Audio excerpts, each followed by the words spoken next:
Feeling একদম painful হয় না। মনে রাখবেন, যেই সব মানুষ নেগলেক্ট করে, মনে করুন আপনাকে একটু আগে ভিডিওতে বলা হলো যে যদি আপনাদের পাইরিয়া এসে যায় বা gingivitis এসে যায়, ব্লিডিং গামস হচ্ছে, মানে মাড়ি অলরেডি ফুলে রয়েছে, তার মানে তার অলরেডি ভেতরে ইনফেকশন হয়ে রয়েছে।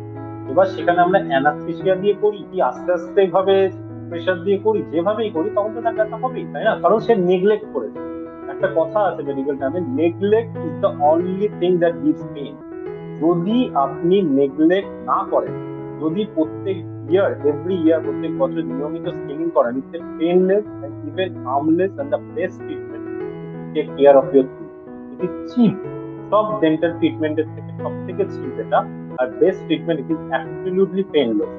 যদি মানুষ নেগলেক্ট করে যে ব্যথা হলে তবে যাব, মাড়ি থেকে রক্ত পড়লে তবে যাব, that is of course it will lead to pain, কারণ আপনার ইনফেকশন অলরেডি হয়ে গেছে।